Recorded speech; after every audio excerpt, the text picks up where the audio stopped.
Hi friends, cinema అభిమానులకు ఈరోజు మన టాలీవుడ్లో hot topic OG cinema ticket రేట్లు మరియు దానికి సంబంధించిన రాజకీయ గొడవ.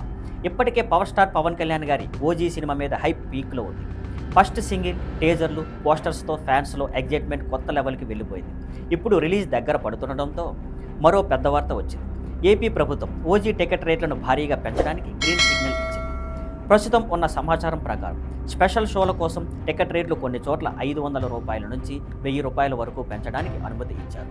దీనివలన మేకర్స్కి వసూళ్లు మొదటి రోజే భారీగా వస్తాయి. ట్రేడ్ సర్కిల్స్ చెప్పినట్లయితే ఇది సినిమాకి అదనపు బూస్ట్ అవుతుంది. కానీ ఈ నిర్ణయంపై వైసీపీ నేతలు మరియు కొంతమంది రాజకీయ విశ్లేషకులు విమర్శలు చేస్తున్నారు. వాళ్ళ అభిప్రాయం ఏమిటంటే, ప్రజల జేబులపై భారం పెడుతూ ఒక సినిమా కోసం ఇంత భారీ టికెట్ రేట్లు పెట్టడం సరైంది కాదని, మధ్యతరగతి ఫ్యామిలీస్కి ఇది ఇబ్బందిగా మారవచ్చని అంటున్నారు. సోషల్ మీడియాలో కూడా రెండు వైపులా డిబేట్ నడుస్తుంది. ఒకవైపు పవన్ అభిమానులు ఇది పవన్ సినిమా, మేము ఎంతైనా కడతాం అంటుంటే, మరొక వైపు సాధారణ ప్రేక్షకులు ఇది మాకెంతో బరువు అవుతుంది అని రియాక్ట్ అవుతున్నారు. ఇంకా మరో కోణం ఏంటంటే, పవన్ కళ్యాణ్ ఇప్పుడు డిప్యూటీ సీఎం కూడా, కాబట్టి ఆయన సినిమాకి ఇలా ప్రత్యేక అనుమతులు రావడంపై రాజకీయ విమర్శలు రావడం సహజమే. వైసీపీ నేతలు ఈ నిర్ణయాన్ని రాజకీయ లాభం కోసం తీసుకున్నట్లు చెబుతున్నారు. కానీ సినిమా నిర్మాతల వైపు నుండి చెప్పేది, ఇది పెద్ద స్కేల్ పాన్ ఇండియా సినిమా, భారీ ఖర్చు పెట్టాం, కాబట్టి ఈ టికెట్ ధరలు న్యాయమే అని. ఫ్రెండ్స్, మీ అభిప్రాయం ఏంటి?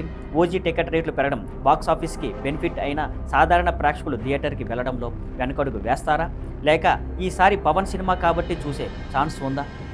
మీరేమనుకుంటున్నారో కామెంట్స్లో చెప్పండి. మరిన్ని రాజకీయ రియాక్షన్స్, ట్రేడ్ అంచనాలు త్వరలోనే మీ ముందుకు తీసుకొస్తాను. See on Skyfline networks. Thank you for watching. Please like, share and subscribe.